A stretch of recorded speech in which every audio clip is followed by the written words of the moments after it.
One more time. Hi, I'm Eduardo Ariño de la Rubia with Domino Data Lab, and I'm here with Eric Andreyko, VP of Data Science at Climate Corp. Hi, Eric. Good afternoon. Hey, so thanks for meeting with me today. I'm really excited. I really had a bunch of topics I wanted to talk to you about, but before we get into it, can you tell me a little bit about yourself and how you got here? Yeah, absolutely. My name is Eric. I've been at Climate Corporation for more than 4 years now. I started when it was a much smaller company, and I've worked building the data science team over time. And we primarily work building data science applications for agriculture, for farmers to use day to day to make decisions on their farms, leading to more sustainable and more productive outcomes. Oh, that's really cool. I didn't know that. Can you tell me a little bit about your background, like academically, where did you start off and how'd you get? Yeah, that's a good question. I have no background in agriculture. Okay. I have a background in computer science. I have an undergraduate degree in computer science. I have a PhD in pure math. I studied philosophy as a minor. I realize now I should have studied more applied subjects, but it's too late. It's too late to fix that. But maybe it's a lesson for others. And I'm really interested in impacting the world positively through the use of data and through drawing good inferences from data that have real-world impacts. So, a little bit about your background. So your undergrad's in computer science, so that was a programming heavy, learning how to code. Did you have a gap before you went to graduate school to get your PhD, or did you go directly into the PhD program? I went directly in the PhD program. I actually worked in industry as an undergraduate, okay. And I worked in industry as a graduate student. I guess I was a little bit too busy for my own good in some sense. Yeah, there was no gap between the two. I took a bunch of math courses like most people do who study computer science, and I realized I really liked these math courses, and I didn't want to stop taking them. Okay. And so I took as many as I could as an undergrad, and then I talked to some of my professors, and they suggested, well, maybe you can do graduate work in mathematics. So that's what I did, and here I am. Cool. So you said your minor's in philosophy. Mm-hmm. In particular, philosophy is a pretty big field. Yeah. I believe I saw it's philosophy of science in particular? Yeah, philosophy. I studied a lot of philosophy of science and philosophy of logic. My mathematics study was in formal logic, very esoteric space. I actually studied set theoretic topology. I think I remember there were probably 4 or 5 people in the world who even cared a little bit about what I was doing, plus my advisor, or including my advisor. I forget which the case is now. So I had a connection to studying inference, especially deductive inference, which would be the logic. But also I was very interested in inductive inferences, which is how I think about statistics and how I think about science more generally. So philosophy of science, we were talking about this a little earlier. I'm very interested in how philosophy of science impacted science and how I think it's going to impact data science. In particular, I was really interested in sort of the positivism, post-positivism, the idea that science is a thing unto itself, or science is a process that you do, it's the way you live. Scientists don't have a wall between those. Do you see that reflected at all in data science? I think so. I mean, I think of data science as really being a process of inference, if you will. I think that's why it's called data science. Right? I mean, it's science because one is drawing inferences about the world, and it's data science because one does that by using data. Now, most scientists, and it's interesting because I work with a lot of scientists, some of them hate the term data science. Yeah. They think that every scientist is doing data science. So what is it? And if I call myself a data science, that just means I'm doing science, but I get paid a little more. But I do think about data science as really being ultimately a process, and it's really a process that is very interdisciplinary in nature, in that I'm using data, I'm drawing, typically through some predictive modeling, drawing some sound inferences from the data, and then ultimately I'm deploying that in some setting that I'm going to have some impact on something.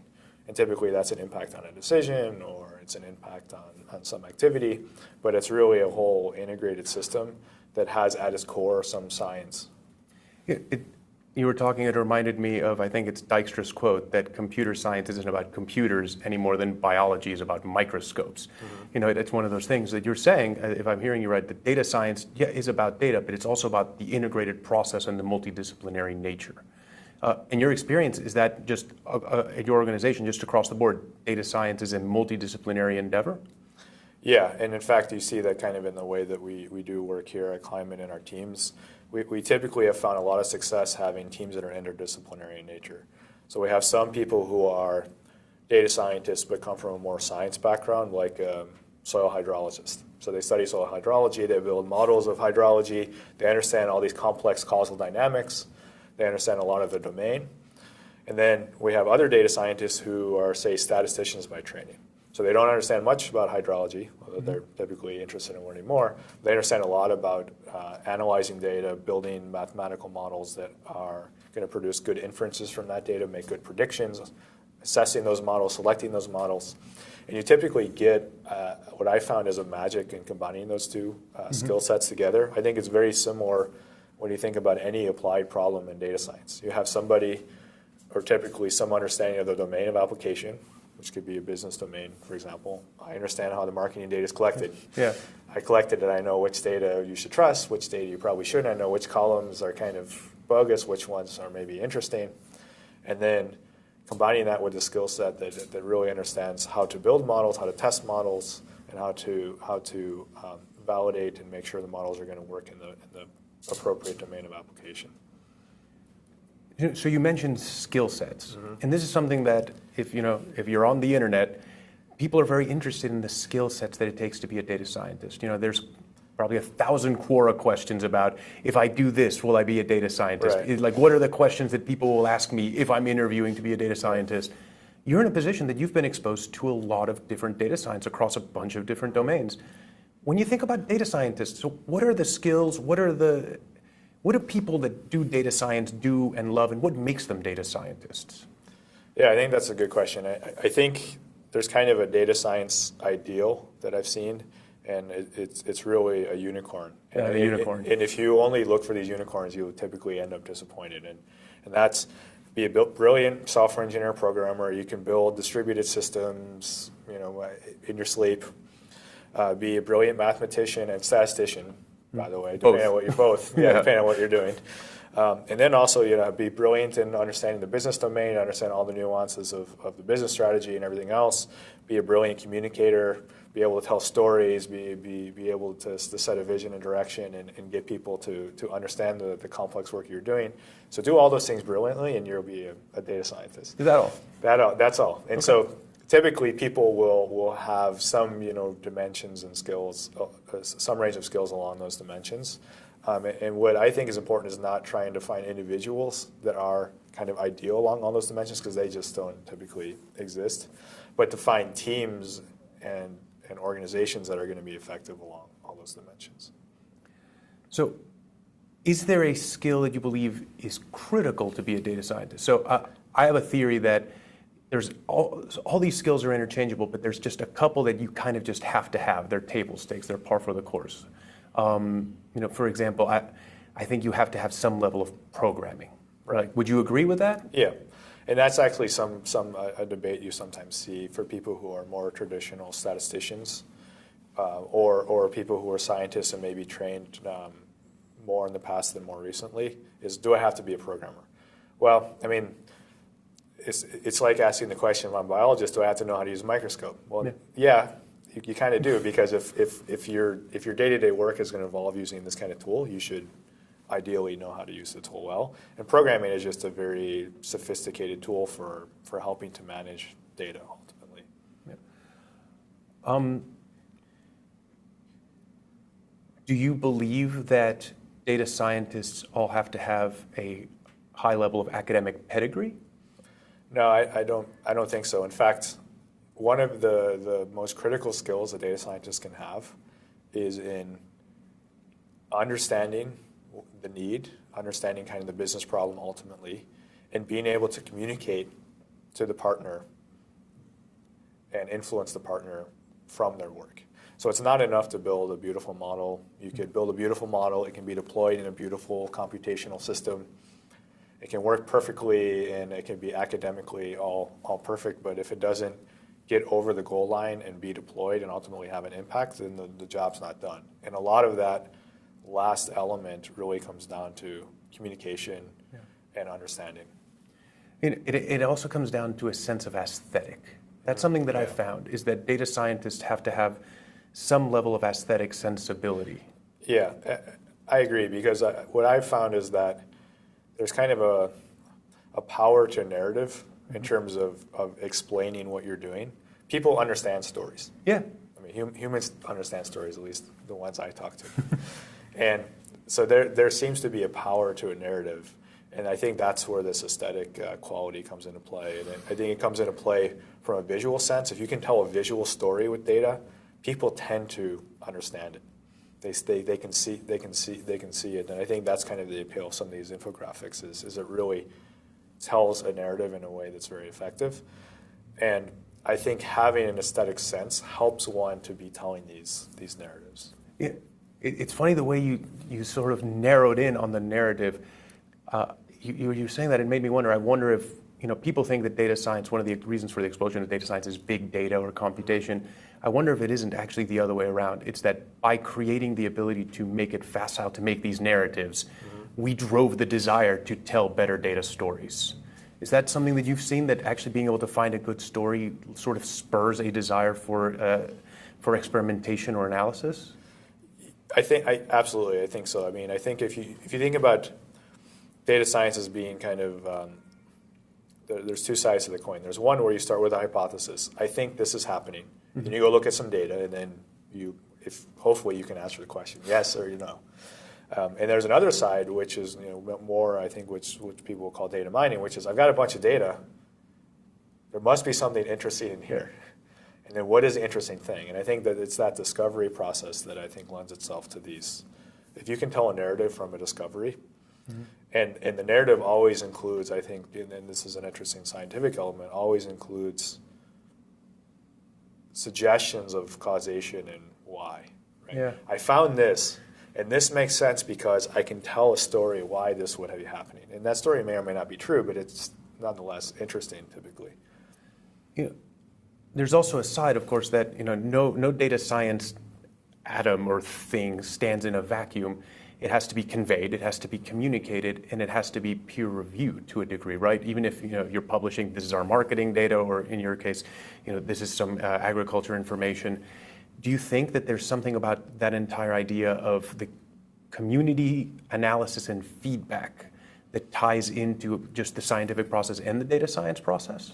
I think it's vital in a couple of different ways. So one is, we talked before about data science being communication. There's communication to different audiences. So one is, I'm communicating to kind of a business partner or someone else who's going to use my work. So that's one important communication venue.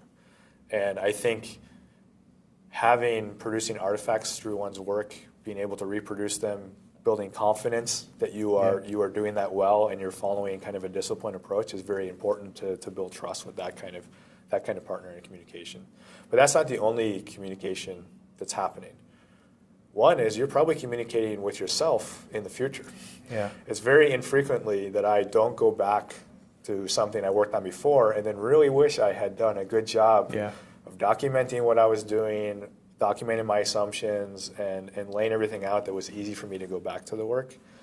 But you're also communicating with your teammates, and I think this is important as we think about the science side of data science, which is you probably don't have the full breadth of understanding. We talked about these unicorns that are brilliant on all these dimensions.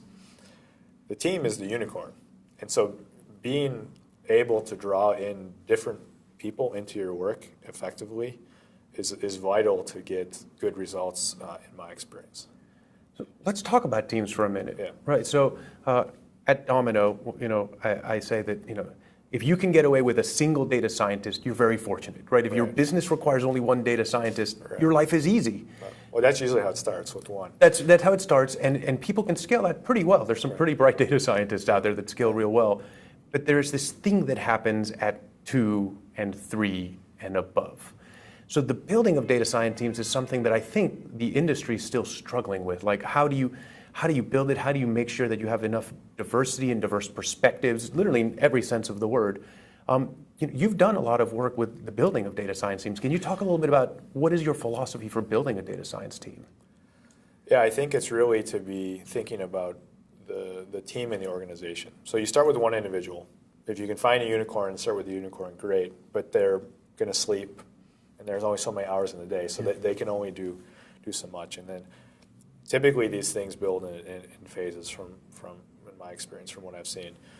You can start with usually an individual. You usually have a small team. It can be a centralized group. They're typically tightly connected. They're working on everything together as one unit, and so there's lots of awareness. As the team grows and grows, that becomes harder and harder. And so we have found that using more formal communication mechanisms helps to scale some of those things. So using a common development platform, for example, having a mechanism of documenting work and communicating work supports the scale, so that for the right type of work, you can connect the right people to the work, and they can have a dialogue and ultimately achieve a good outcome. At an even more meta level, how do you know what people to put on what teams to address what goals? Yeah, and so that's where having the right data science leadership is very, very important, because ultimately there needs to be a translation of some outcome desired. I want to understand why some customers behave this way and some other customers behave that way. That's the outcome. To the actual technical work, which is, okay, well, I need to collect data that looks like this, and then I need to analyze it using this methodology, and then I need to do an A/B test to make sure that I've understood it correctly using this approach. And so building the right skill sets through having the right leadership in place is vital. And ultimately, those skill sets need to be supporting the technical work and the methodology that are appropriate for the types of questions that are being answered. Okay. I mean, to be more specific, like in a case where, in our case, I'll use an example, modeling what's happening in the soil. Well, it would probably be a good idea to have someone who has some understanding of the soil, some scientific background, a little bit, as part of your skill set. If you are doing experiments to collect data to inform those models, it probably would be a good idea to have someone who has experience designing experiments, because collecting data is not always free. Sometimes it costs a lot of money, especially when you're collecting physical data and people go out and actually move material around to collect it. And so there are needs that become, I think, surfaced by thinking through the business outcome as informing a kind of a research process that has certain steps that have to be completed. So I think a lot of organizations are probably not at the level of maturity your organization is. Having a formalized research process can be real powerful, but you'll hear people like worry that you're focusing too much on the process and not enough on the outcomes. Yeah. How do you combat that idea that you're not serving a process, that the process really is there to make you more productive? Yeah, I think that's a good question. I think it's always a balance. You can have too little or too much process in anything.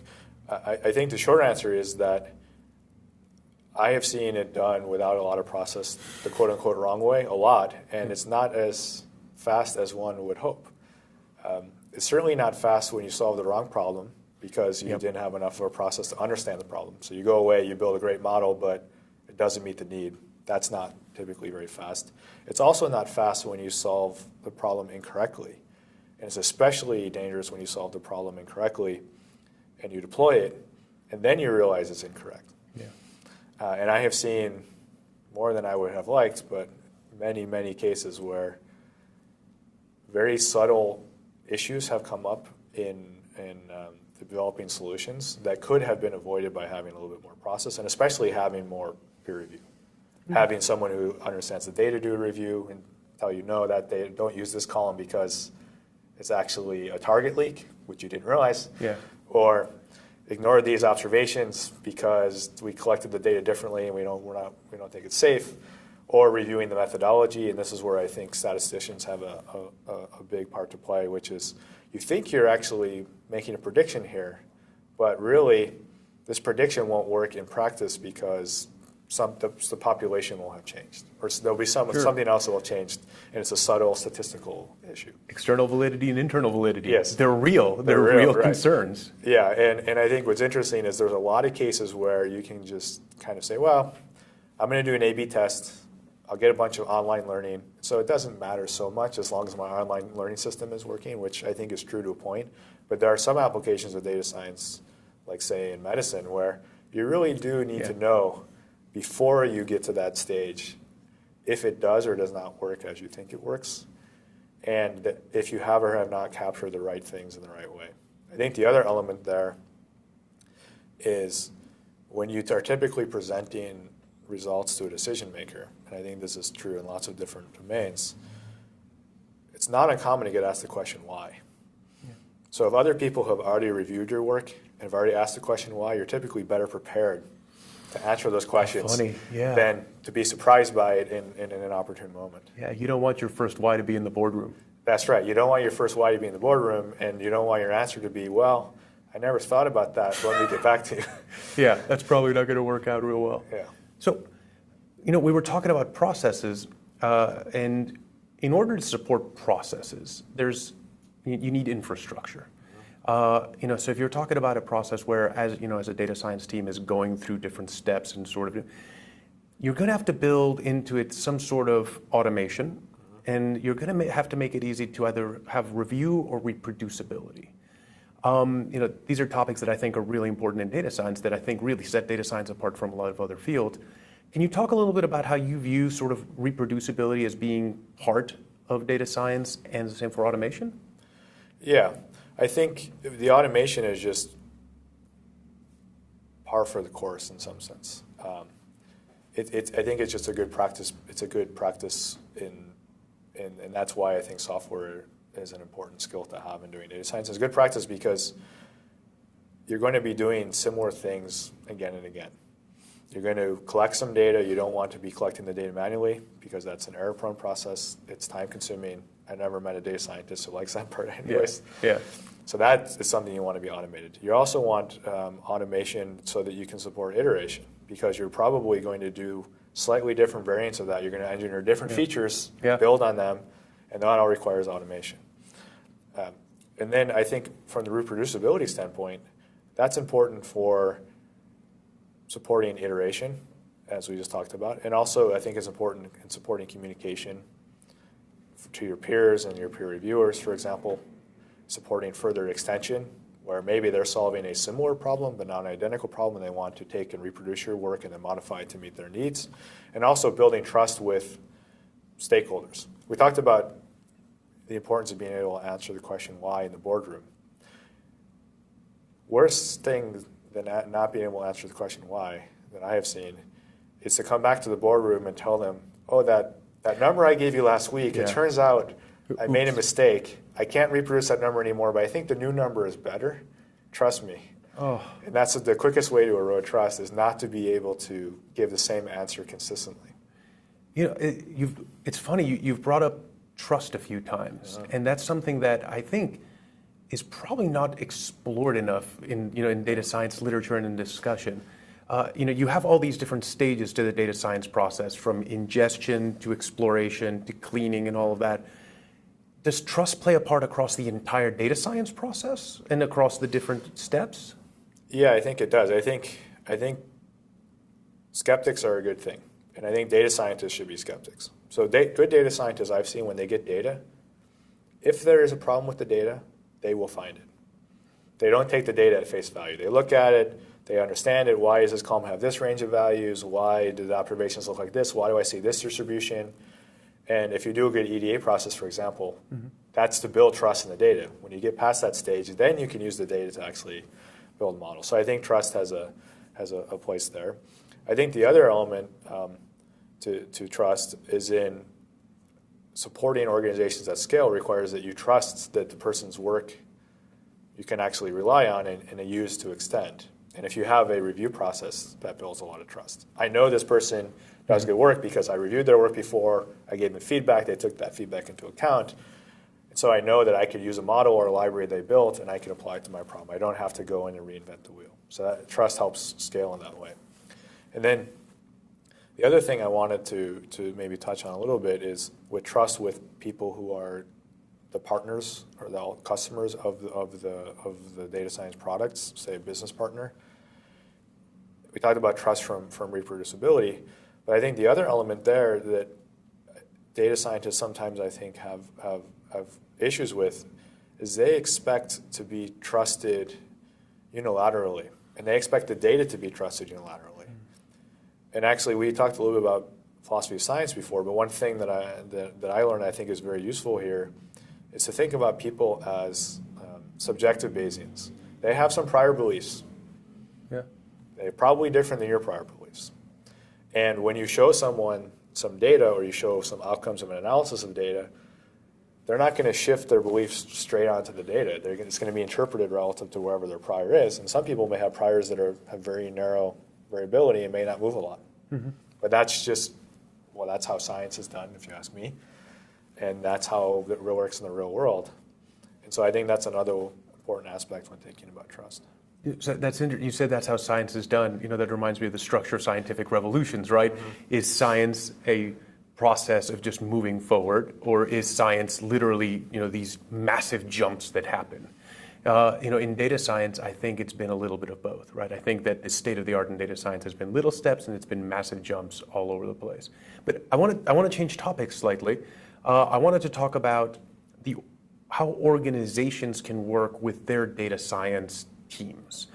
Mm-hmm. The structure of data science organizations and out of companies is something that is really just kind of an unsolved problem. If you talk to 5 different organizations, one of them has data scientists embedded in product teams, one of them has data scientists in a center of excellence, one of them has data scientists under BI for some reason. Yep. Where do you see that going? How do you see organizations sort of adapting data scientists into the business? Yeah, I think that's a very good question as well. I think a lot of data science organizations evolve, and I think oftentimes you see various ways in which data science organizational models are deployed that have historical explanations. Ultimately, that's the way it was. We had one person over here, and then we hired someone else, and then it just kind of evolved organically, and we didn't really think about it too much.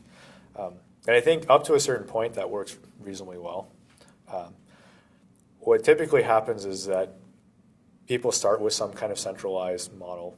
The whole company, especially in a startup, the whole company is small enough that you don't need to have a lot of thought. You have 1 or 2, everyone knows everyone anyways, and so a very centralized approach tends to work. And then what tends to happen is that as organizations mature, you see that there's a lot of value in having a deeper appreciation and understanding for the domain of application, and you see the business kind of needs decomposed in different domains. We have a marketing analyst over here working on marketing problems. We have a search optimization or a search algorithm data science team over here working on search. We've got if you have retail and you have physical inventory, you've got an inventory optimization group over here, and you start to build specialization across the different functions.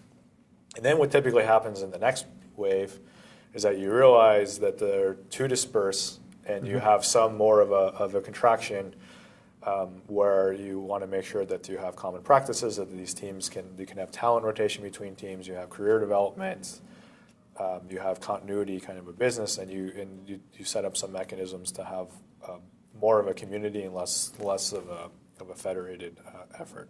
So that would be like a center of excellence model, where you have some group who's providing coordination across the teams, but you still get the benefit of having embedded specialization. So one thing that we haven't touched upon, which is the thing almost every data science conversation devolves into, is tools. Uh-huh. I'm a firm believer that modern data science is a polyglot endeavor. Yeah. Like there will not be a silver bullet tool. That's just the reality of it. You support a lot of data science teams in this organization. Can you talk a little bit to that? What are the things that people genuinely use to do data science?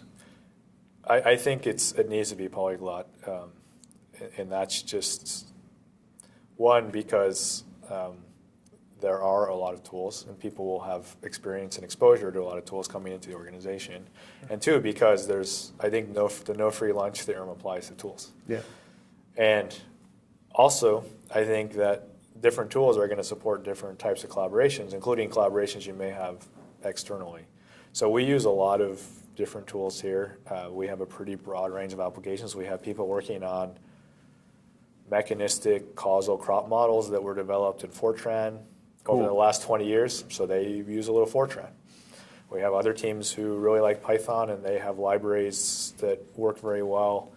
Libraries including one we developed here called X-Ray, kind of like NumPy, that supports multi-dimensional data, works very well with NetCDF, for example, and so they love Python. We have other teams where we have a lot of people who are hired who have more traditional statistics background, who know R very well, and they use R.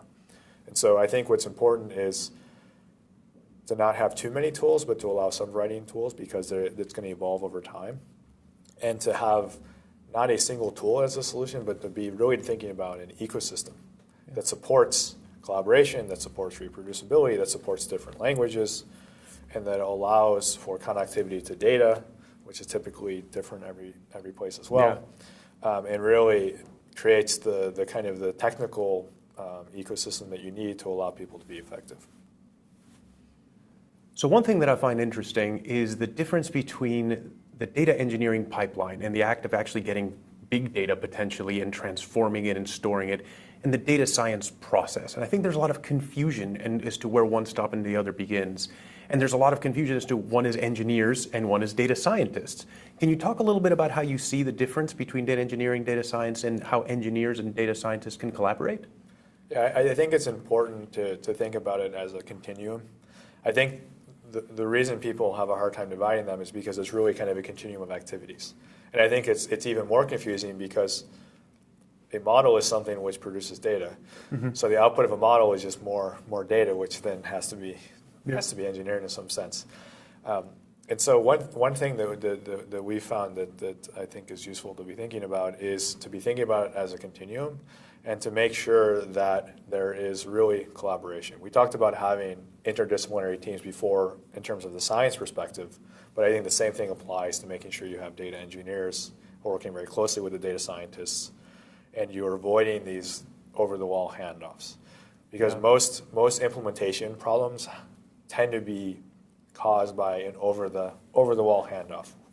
Yeah, that's something I've seen. You'll talk to a team and they'll be like, our models that are in our data science and modeling environment are months ahead of what's in production, and just because we have to hand it off, our production environment is completely different. And I think that could probably be avoided if people had a tighter collaboration. Is that something that you guys have addressed?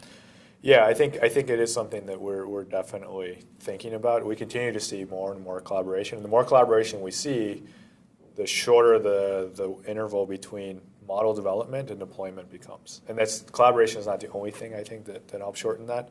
Certainly validation and testing also need to be well supported to do that. That's important as well. But ultimately, the business value comes by having things deployed. Yeah. And the longer that window is, then the longer it takes to realize business value. And if you're measuring business value and net present value, then the larger the discount will be applied. Yep. All right. Well, that's all I had. Thank you very much, Eric. Thank you. Real pleasure. Nice.